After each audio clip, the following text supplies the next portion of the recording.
ว้าน้ำจะถ่วมขางเฮือนพี่น้องพูโพดโพ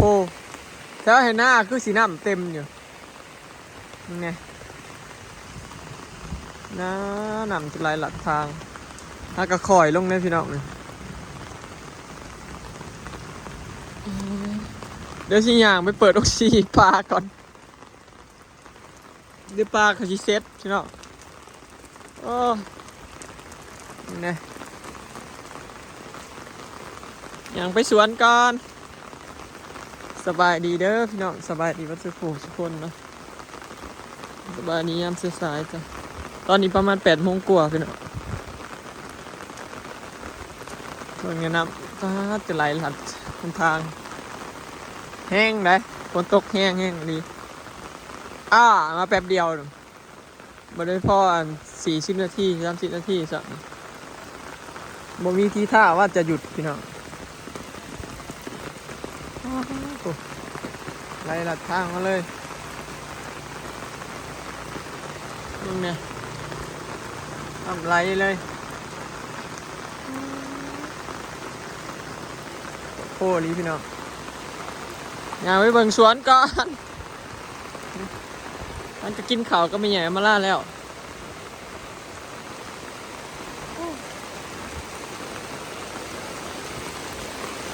ฝนตก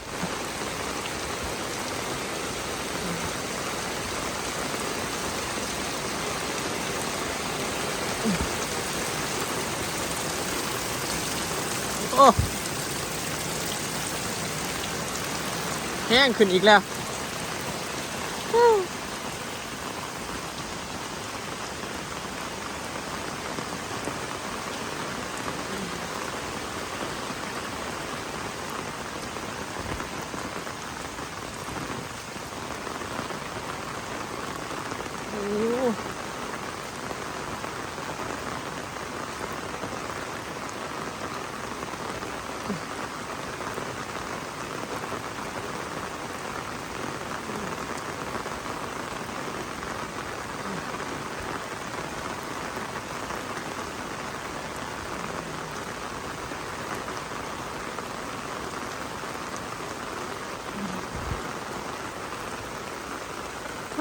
โธ่บ้านสวนอมรา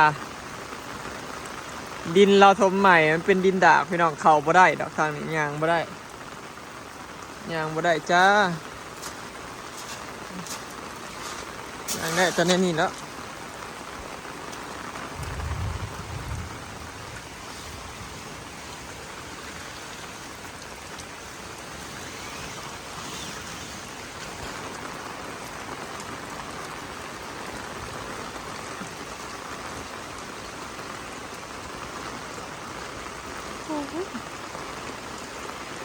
พามาเบิ่งคลองใส่ไก่บ่อยพี่น้องผมไม่แย่มาล่านะใครเนี่ยของเราฝนตกกับน้ำขี้ดินมันบ่ไหลลงนะพอเราป่านคันเลยแต่ของบ่อยที่ขี้ดินไหลลงหญ้าปลูกหญ้ามันขึ้นน้ำบ่ทัน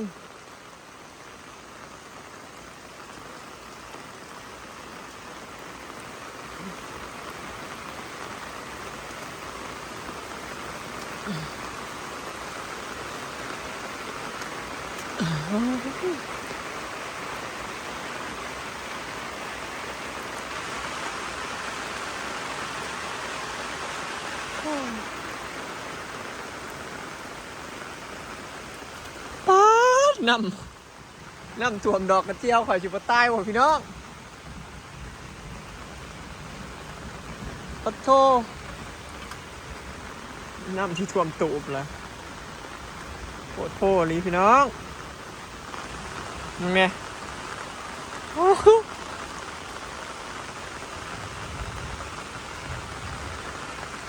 แม่เห็ดเป็นคลองเป็นหล่องไว้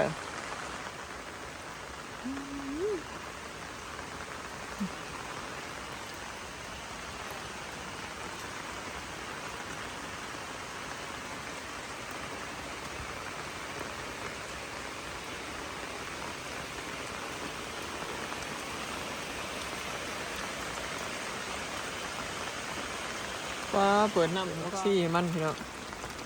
มันเต้นยังงง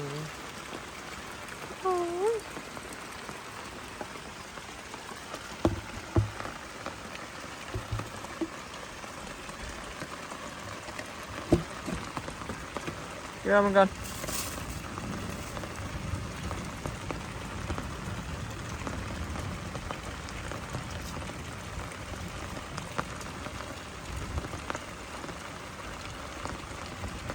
แล้วมันสิมากินหรือเปล่าพี่น้องขี้ดินไหลลงเหลืองน้ำเขียวไปเลย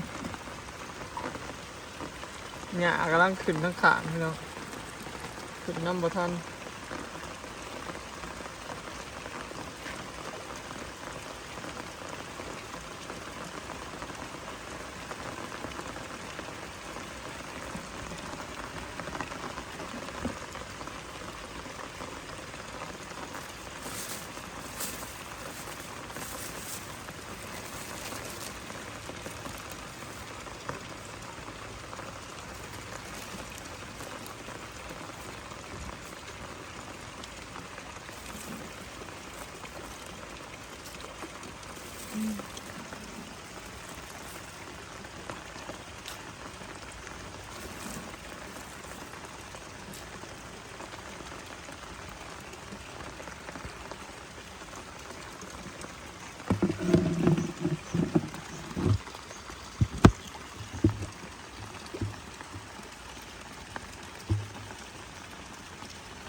ปลาข่อย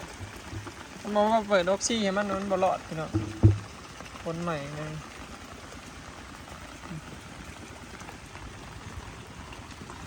บุเห็นสับโตมันน้ำมันเหลืองน้ำมันขุ่นเห็นว่านี่ซอลอยเพิ่นมาปลูกต้นอันนี้ไว้พี่น้องต้นมะไฟบ่คือว่าต้นมะนาวบรรยากาศที่บ้านสวนจ้าพี่น้องฝนตกแล้วก็คอยลงเนาะน้ำจะเต็มเบิดอ่างมาถีบปลาดอกกระเจียวค่อยแห้งคักพี่น้อง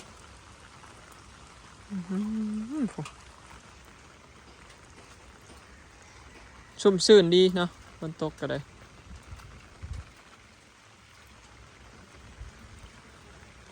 ฝนตกแล้วก็ได้ชุ่มชื่นดีกกชมพู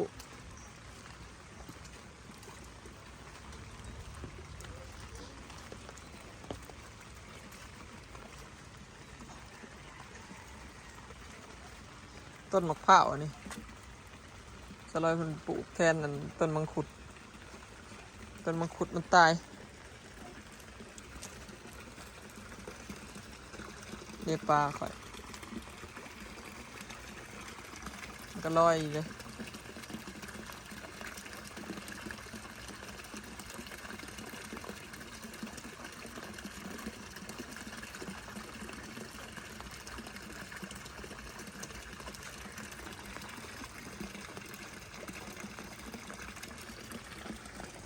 นี่ก้อนน้ำไม้ต้นพร้าวน้ำหอมพี่น้อง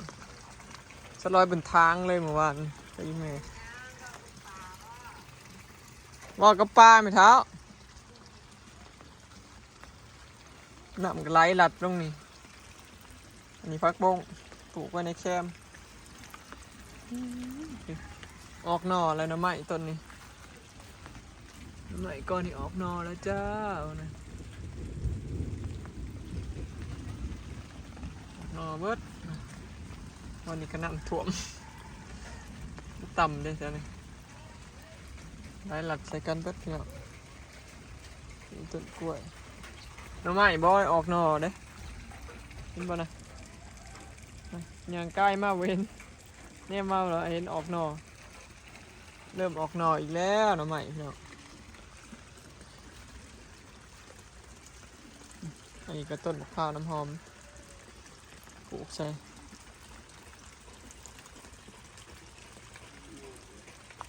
เนี่ยเอาบุทันขึ้นขักน้ำไหลหลัดที่บ้าน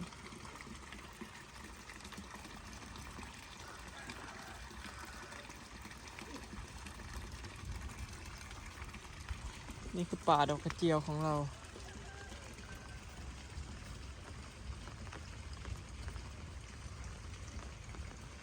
ปลูกเป็นโอ้ยลิฟต์ปลูกเป็นแถวเลยพี่น้องครับบ่มันเริ่มเป็นอันนั้นแล้วนะมันเริ่มเป็นต้นแล้วดอกกระเจียวเริ่มเป็นต้นแล้วแต่ว่าบอนนี้เป็นน้ำค้างเลยเพราะว่าบ่ได้ถมเมื่อกี้ว่าสิเอาดินมาถมอยู่เด้พี่น้องเสียดายดอกกระเจียวขี้ข้านคุดเนี่ยแบบว่าขี้ข้านคุดเอาดอกกระเจียวออกนะก็เลยก็เลยปล่อยไว้แล้วนี่แล้ววะลุบ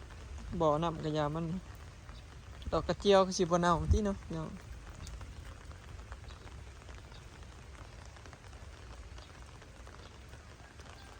น้ำไหลเวิร์ดเลยแต่อันนี้ก็น้ำท่วมเลื่อนข่อยก็เรียบร้อยพี่น้องคนทำเรียบร้อยหาสร้างกับประมาณจักเทื่อ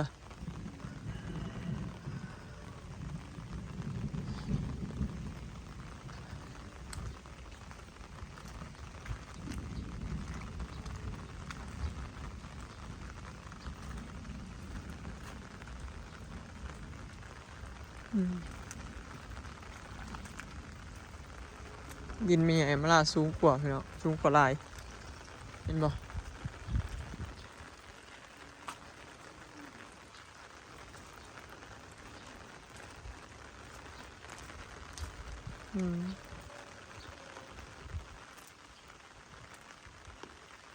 แต่ทางบ่อนี่ก็ทมไปแล้วสูงเติบเลยเบิ่งทางเฮือนพุทธเลินเบิ่งรถไถเราจอดเห็นบ่สูงต่างกันหลายเด้แต่ว่าทางหลังนั้นมันสูงกว่าทางนี้อยู่แล้ว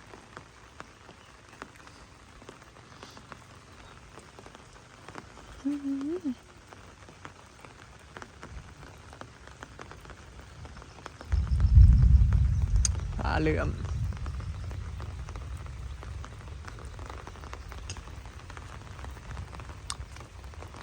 ประมาณนี้พี่น้อง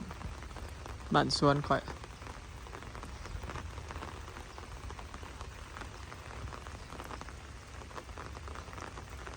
ตาเบิ่งบัดแล้วเนาะเป็นอะไรพี่น้องสิงามคือคิดบ่ถ้ามันมุงแล้วเนาะคือสิอยู่สบายมุงแล้วเทพื้นแล้วคือสินั่งเล่นอยู่ลุ่มนี่สบายเนาะเวลาหมู่มานั่งเล่นสบายแล้วก็ปลูกเปนอนนี่สินะพี่น้องความคิดบ่อยจะเขตห้องนอนห้องนึงอยู่ลุ่มสินะให้เป็น3 ห้องเนาะเผื่อได้ลูกอีกผู้หนึ่ง เห็ดคิดเพื่อไว้นะแต่ว่าโมโหเราจะเอาลูกอีกบ่แต่ว่าคิดเพื่อไว้อีกชื่อแต่ว่าบางเถื่ออยากนอนอยู่ลุ่มก็นอนอยู่ลุ่มสินะบ่อยากขึ้นไปนอนอยู่เทิงเฮือนก็นอนอยู่ลุ่มสินะพี่น้องนี่คือความคิดของบอยเลยประมาณนี้จ้ะ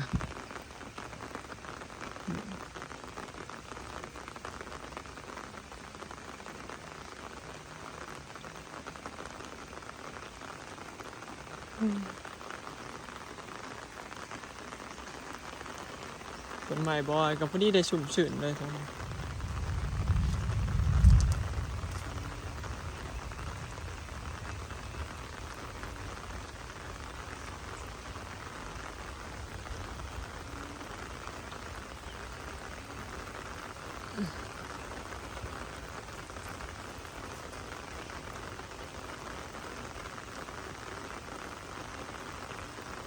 ต้นหมกม่วงบอยจะมันเป็นยังมันอยากหลบมันอยากนอนลงไหมจะมันเป็นยังนักงามบอกพี่น้อง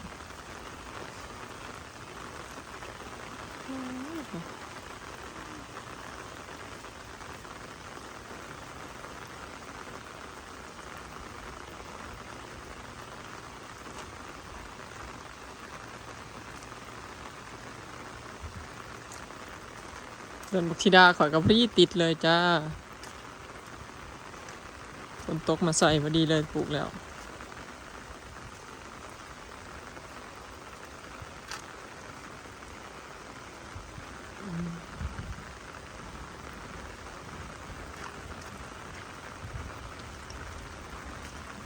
ต้นซีดาข่อยแบบใหญ่นี่ก็ซ้ำสิกินพี่น้องซีดา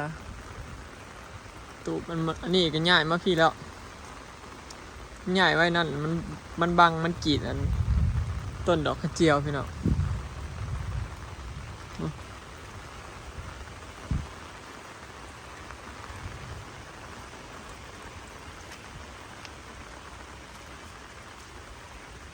ย่านแต่กกมังหงเด้อตายเพราะมั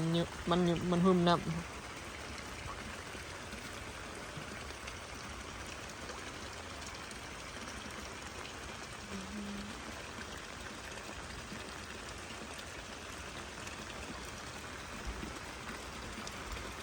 ตกมากก็หึมน้ำ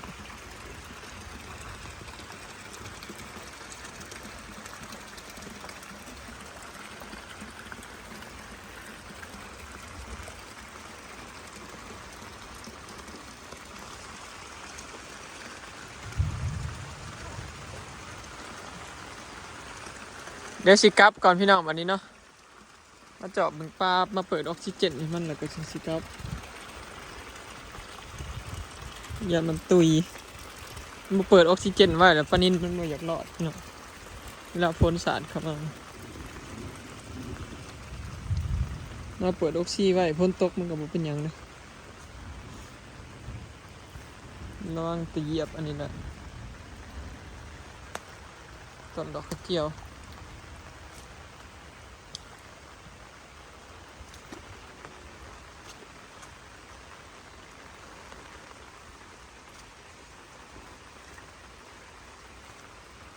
เล็กน้อยมีมาล่าเราก็สิมาแล้วพี่น้อง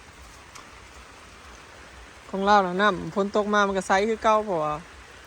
มันบ่ได้มีขี้ดินน้ำขี้ดินไหลลงคือของบอยเลยพอเราป่านเห็นแบบนี้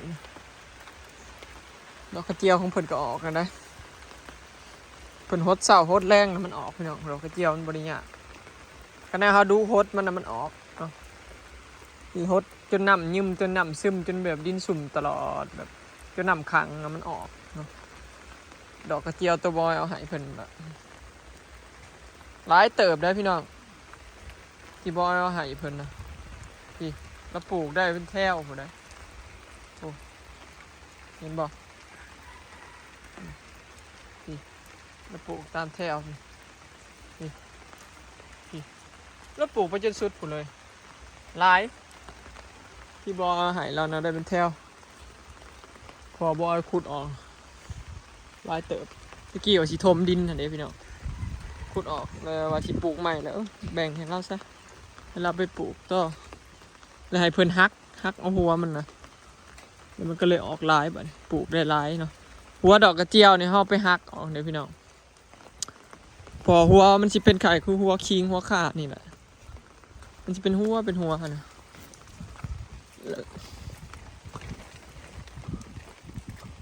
แล้วฮักออกแล้วก็บี้ปลูกมันก็ปลูกได้หลายบัดนี้เวลามันก็แตกหัวออกคือกันเด้แบบมันหลายปีไปบัดอำลาบัดนี้อำลาเนาะคลิปนี้ก็สิขอเก็บภาพบรรยากาศสำนี้เด้อเนาะพี่น้องฝากเบิ่งคลิปฝากเป็นกำลังใจหน่อยเด้อเนาะได้สิเมื่อบ้านก่อนไปแล้วสบายดี